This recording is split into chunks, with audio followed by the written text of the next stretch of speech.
جی ناظرین، قصص الانبیاء میں آپ کو خوش آمدید کہتے ہیں۔ آج 18ویں سحری ہے۔ حضرت موسیٰ علیہ السلام اور حضرت ہارون علیہ السلام کے واقعات پر ہم بات کر رہے ہیں۔ پچھلے 2 ایپیسوڈ میں ہم نے جو گفتگو کی تھی وہ یہاں پر پہنچی تھی کہ حضرت موسیٰ علیہ السلام اور ان کی قوم کو اللہ تعالیٰ نے فرعون کی غلامی سے نجات دی تھی اور اب وہ صحرائے سینا میں موجود ہیں۔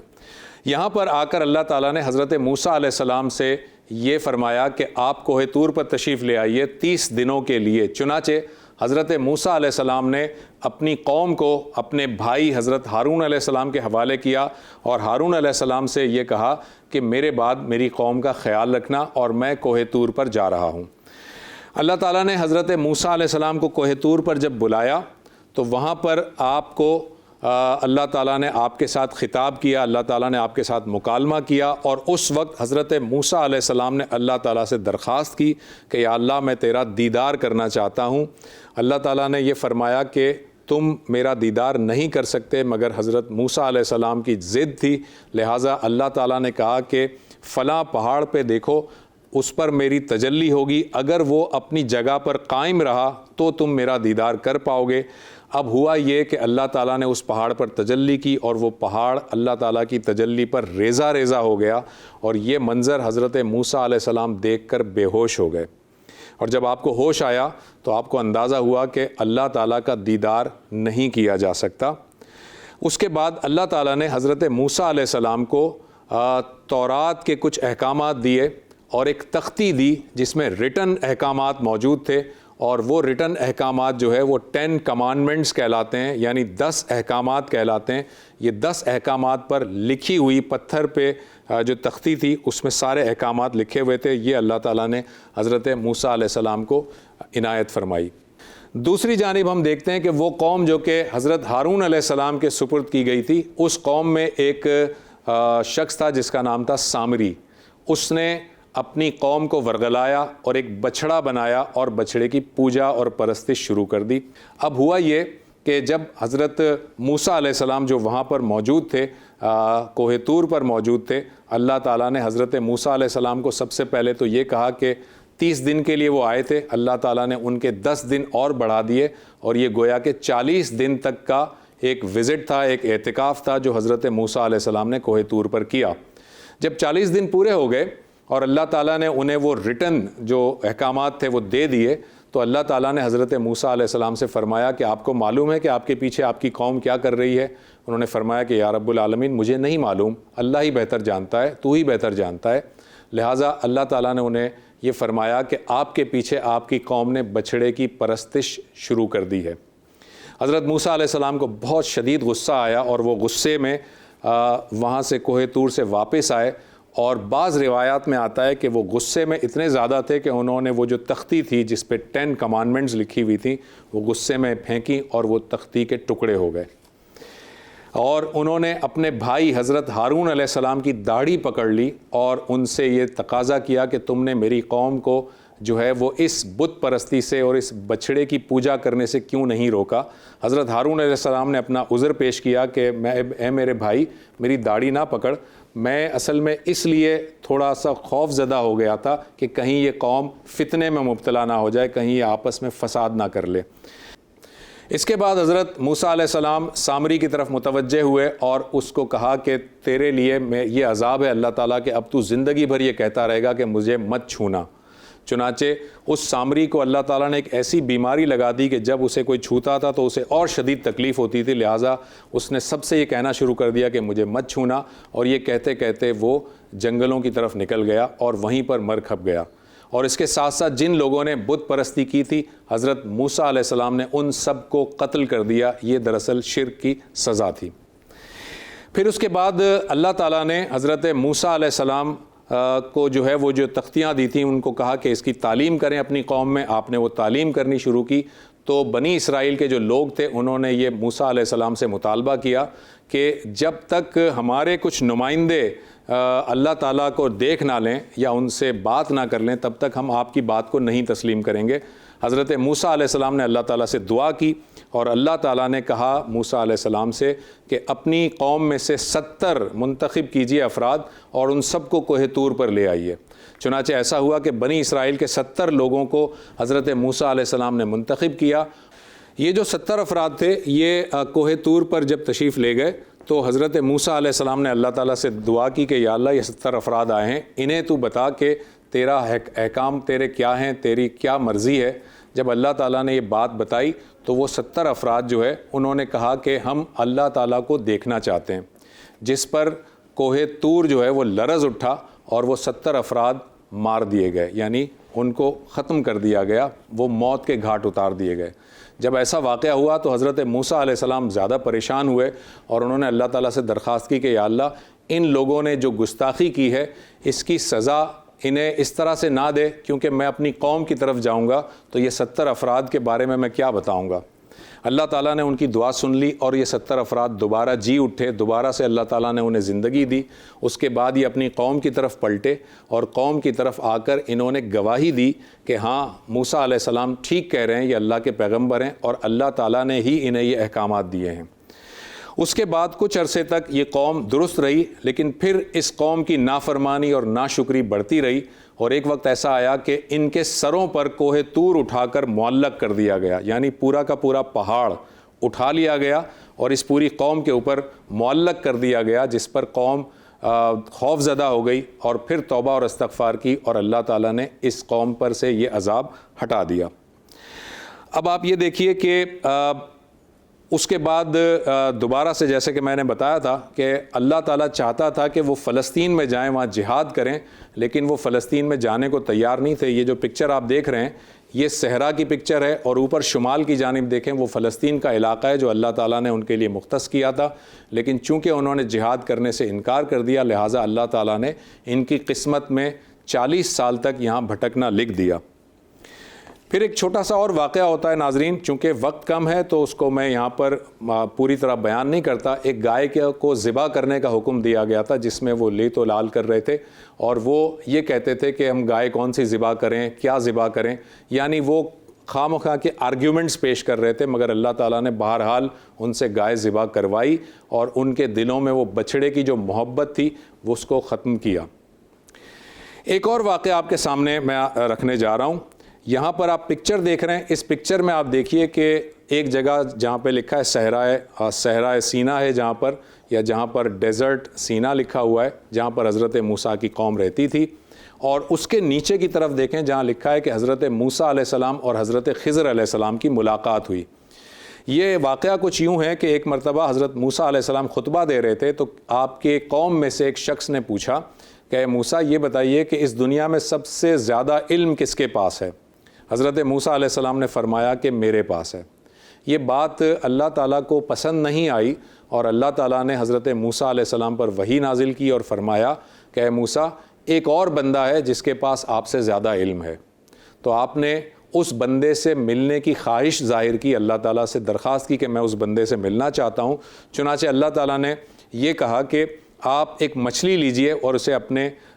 تھیلی میں ڈال لیجئے یا اپنے بیگ میں ڈال لیجئے اور آپ سفر پہ نکلیے، اور جہاں پر یہ مچھلی اپنے بیگ سے آپ کی تھیلی سے نکل کر پانی میں چلی جائے وہیں پر وہ بندہ ملے گا۔ چنانچہ آپ اپنے غلام کو لے کر سفر پہ نکلے اس جانب جہاں پر میں نے آپ کو ابھی نقشے میں دکھایا تھا۔ وہاں پر جب آپ پہنچے تو یہ مچھلی جو ہے وہ پانی میں سے نکل گئی اور پھر وہاں پر آپ کی ملاقات ایک شخص سے ہوتی ہے جس کا نام روایات میں خضر آتا ہے۔ یہ حضرت خضر علیہ السلام حضرت موسیٰ علیہ السلام سے ملتے ہیں۔ حضرت موسیٰ علیہ السلام ان سے یہ کہتے ہیں کہ میں آپ سے کچھ علم سیکھنے آیا ہوں جو آپ کو اللہ تعالیٰ نے دیا ہے۔ وہ یہ کہتے ہیں کہ جو علم مجھے اللہ نے دیا ہے وہ تمہیں نہیں دیا اور جو تمہیں دیا ہے وہ مجھے نہیں دیا، اور اگر تم میرے ساتھ رہو گے تو تم صبر نہیں کر سکو گے۔ حضرت موسیٰ علیہ السلام یہ فرماتے ہیں کہ نہیں، میں آپ کے ساتھ رہوں گا اور آپ مجھے صابروں میں سے پائیں گے۔ تو انہوں نے ایک وعدہ لیا حضرت موسیٰ علیہ السلام سے۔ حضرت خضر نے کہا کہ اچھا ایک شرط ہے، اگر تم میرے ساتھ چلو تو جو کچھ بھی میں کروں گا اس پہ کوئی سوال مت کرنا جب تک کہ میں خود تمہیں کچھ نہ بتاؤں۔ حضرت موسیٰ علیہ السلام نے یہ وعدہ کر لیا اور پھر حضرت خضر علیہ السلام کے ساتھ وہ سفر پہ چل دیے۔ ایک کشتی آپ نے دیکھی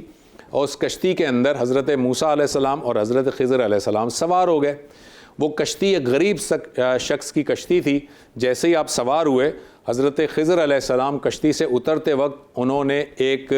اسلحے سے ایک چیز سے اس کشتی میں سوراخ کر دیا، یعنی حضرت خضر علیہ السلام نے اس کشتی والے کی کشتی میں سوراخ کر دیا، اور یہ ظاہر ہے کہ اس غریب کی کشتی کا ایک نقصان ہوا جس پر حضرت موسیٰ علیہ السلام خاموش نہیں رہے، اور انہوں نے حضرت خضر سے کہا کہ یہ تم نے کیا کیا، یہ اس کا نقصان کیسے کر دیا؟ حضرت خضر نے فرمایا کہ میں نے آپ سے کہا تھا کہ آپ مجھ سے کوئی سوال نہیں کریں گے، تو انہوں نے کہا کہ اچھا ٹھیک ہے، میں اس کا خیال رکھوں گا، آئندہ میں یہ نہیں کروں گا۔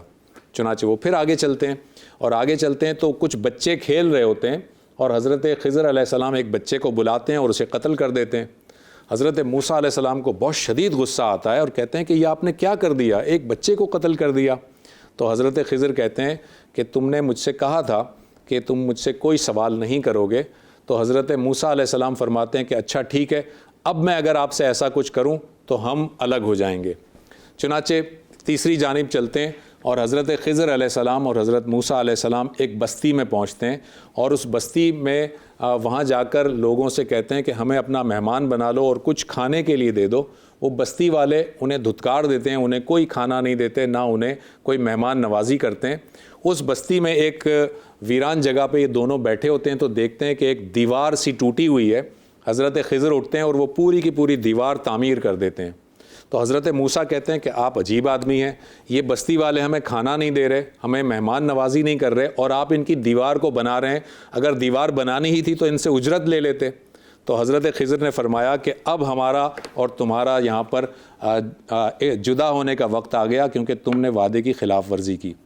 چنانچہ حضرت موسیٰ علیہ السلام حضرت خضر علیہ السلام سے وہاں سے الگ ہو جاتے ہیں، مگر الگ ہونے سے پہلے حضرت خضر علیہ السلام بتاتے ہیں کہ وہ تینوں واقعات کی اصل وجہ کیا تھی۔ وہ کہتے ہیں کہ یہ جو کشتی تھی یہ ایک غریب آدمی کی تھی جس نے اپنی جمع پونجی سے یہ کشتی بنائی تھی، اور یہ کشتی جس کنارے پہ جا رہی تھی وہاں پر ایک ظالم بادشاہ کی حکومت تھی جس کے سپاہی تمام نئی کشتیوں کو ضبط کر لیتے تھے، لہٰذا اللہ کا حکم ہوا اور میں نے اس کشتی میں سوراخ کر دیا تاکہ اس میں ایک نقص پیدا ہو جائے، اور نقص والی کشتی وہ جو سپاہی ہے وہ نہیں لیں گے، جس کی وجہ سے اس غریب کی جو کشتی ہے وہ بچ جائے گی۔ یہ اس کی وجہ تھی۔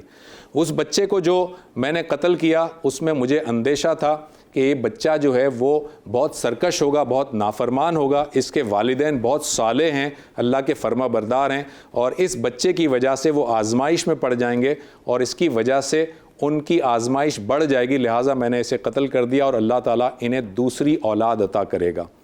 اور وہ جو دیوار تھی جسے میں نے تعمیر کیا تھا، اس دیوار کے پیچھے کچھ یتیم بچوں کا ایک خزانہ دفن تھا، ان کے والدین اس دنیا میں نہیں تھے، وہ یتیم بچے تھے، اور یہ دیوار اگر پوری گر جاتی تو خزانہ برآمد ہو جاتا اور گاؤں کے لوگ یا شہر کے لوگ اس پر قبضہ کر لیتے، لہٰذا میں نے وہ دیوار تعمیر کر دی۔ اب یہ دیوار اس وقت تک قائم رہے گی جب تک کہ یہ بچے جوان نہیں ہو جاتے، اور جب یہ جوان ہو جائیں گے تو یہ اس دیوار کے پیچھے سے اپنے والدین کا چھوڑا ہوا خزانہ حاصل کر لیں گے۔ تو جناب یہ حضرت موسیٰ علیہ السلام اور حضرت خضر علیہ السلام کا واقعہ تھا جو میں نے بہت ہی تیزی کے ساتھ آپ کے سامنے رکھا ہے۔ اس کی بہت ساری تفصیلات تھیں جو میں وقت کی کمی کے باعث آپ کے سامنے نہیں رکھ سکا۔ حضرت موسیٰ علیہ السلام کی قوم میں ایک اور شخص تھا جس کا نام تھا قارون، جس کو اتنا خزانہ اللہ تعالیٰ نے دیا تھا کہ اس کے خزانوں کی چابیاں کئی مزدور اٹھاتے تھے، اتنا زیادہ خزانہ تھا، اور وہ اپنے اس مال پر گھمنڈ کرتا تھا اور کہتا تھا کہ یہ مال تو میری ٹیلنٹ سے ہے، میں نے اپنی اسکل سے کمایا ہے۔ اللہ کا شکر ادا نہیں کرتا تھا، نہ ہی لوگوں کا خیال کرتا تھا۔ اللہ تعالیٰ نے اس کو اور اس کے مال کو زمین میں دھنسا دیا تھا، زمین میں دفن کر دیا تھا۔ اب ہم آتے ہیں اس بات کی جانب کہ حضرت ہارون علیہ السلام اسی قوم میں تھے، اور حضرت ہارون علیہ السلام کا انتقال حضرت موسیٰ علیہ السلام سے پہلے ہوتا ہے۔ حضرت ہارون علیہ السلام کا جو مقبرہ ہے وہ آپ اس پکچر میں دیکھ سکتے ہیں، یہ ماؤنٹ ہوراب ہے جو پیٹرا کے قریب ہے، یہاں پر حضرت ہارون علیہ السلام کا مقبرہ بتایا جاتا ہے۔ یہ ایک مقبرے کی قریبی ویو آپ کو دکھا رہا ہوں دوسری پکچر میں، اور اس مقبرے کے اگر اندر جائیں تو یہ حضرت ہارون علیہ السلام کی قبر کا سینوٹاف ہے۔ سینوٹاف میں نے بتایا تھا پہلے بھی کہ یہ علامتی قبر ہوتی ہے، ضروری نہیں ہے کہ یہاں پر کوئی جسم جو ہے وہ دفن ہو، یہ علامت کے طور پر بنائی جاتی ہے۔ تو یہ حضرت ہارون علیہ السلام کا سینوٹاف ہے، اور یہ ایک چوتھی پکچر دیکھیے، یہ سینوٹاف کا ایک دوسرا منظر ہے، دوسرے اینگل سے یہ حضرت ہارون علیہ السلام کی قبر دکھائی جا رہی ہے۔ اب آپ ایک تصویر دیکھیے، یہاں پر یہ حضرت ہارون علیہ السلام کے مقبرے پہ یہودی اپنا تہوار مناتے ہوئے آپ کو نظر آ رہے ہیں۔ اور ایک اور پکچر دیکھیے، یہاں پر یہ یہودیوں کا آپ دیکھ سکتے ہیں کہ وہ ٹرمپٹ بجا رہے ہیں. ٹرمپٹ ان کو جو ہے ان کی ایک مذہبی تہوار میں بجایا جاتا ہے, تو یہ ٹرمپٹ بجا رہے ہیں حضرت ہارون علیہ السلام کے مقبرے پر جو کہ ماؤنٹ حراب پر ہے. حضرت موسیٰ علیہ السلام کا انتقال 120 برس کی عمر میں ہوا, اور آپ کا جب انتقال ہوا تو یہ تصویر دیکھیے ناظرین, یہ مقام موسیٰ کہلاتی ہے, اور یہ مشرقی یروشلم ہے جس میں کہ آپ کو یہ ایک بہت بڑی بلڈنگ سی نظر آ رہی ہے. اس بلڈنگ کے اندر حضرت موسیٰ علیہ السلام کا مقبرہ ہے. یہ ایک دوسری پکچر دیکھیے, یہ اسی مقبرے کا ایریل ویو ہے, ٹاپ ویو ہے, اور اس کے بعد اس کی ایک تیسری پکچر دیکھیے, یہ اس مقام موسیٰ کا اندرونی منظر ہے جو صحن ہے, اور یہ صحن کا ایک دوسرا ویو آپ کو میں دکھاتا ہوں. اس میں آپ دیکھیں کہ آپ کے سیدھے ہاتھ پر آپ کو سبز رنگ کے گنبد نظر آ رہے ہیں, یہ نظر آ رہے ہیں آپ کو سبز رنگ کے گنبد. پھر اب ذرا آپ ایک اور پکچر دیکھیں, یہ انہی سبز گنبد کی ایک اور امیج ہے جو آپ کے سامنے نظر آ رہی ہے, یہ یروشلم کا مقام ہے. اب اسی سبز گنبد کے اندر اگر آپ جاتے ہیں تو یہ ہے وہ مقبرہ جو حضرت موسیٰ علیہ السلام کا مقبرہ کہلاتا ہے, ان سے منسوب ہے. اور اس پہ دیکھیں ایک چادر چڑھی ہوئی ہے, اور اس چادر پہ آیت لکھی ہے وَإِذْ آتَيْنَا مُوسَى الْكِتَابَ, یعنی ہم نے موسیٰ کو کتاب دی تھی. اور یہی حضرت موسیٰ علیہ السلام کے مقبرے کی دوسری پکچر ہے جس پہ ایک چادر ہے, اور اس چادر پہ لکھا ہے وَكَلَّمَ اللَّهُ مُوسَى تَكْلِيمًا, کہ اللہ تعالیٰ سے موسیٰ علیہ السلام نے اس طرح کلام کیا تھا جیسے کہ کلام کرنے کا حق ہے. یہاں پر ناظرین ہم حضرت موسیٰ علیہ السلام اور حضرت ہارون علیہ السلام کے واقعے کو کمپلیٹ کرتے ہیں. امید ہے آپ کو یہ پسند آیا ہوگا. میں پھر اس میں بتا دوں کہ ہم نے بہت جلدی سے واقعات کو سمیٹا ہے, کیونکہ بہت ساری تفصیلات ہیں جو آپ کے سامنے وقت کی کمی کی وجہ سے نہیں رکھ پائے. کل انشاءاللہ تعالی ہم حضرت داؤد علیہ السلام پر گفتگو کریں گے. ایک چھوٹا سا وقفہ لیتے ہیں.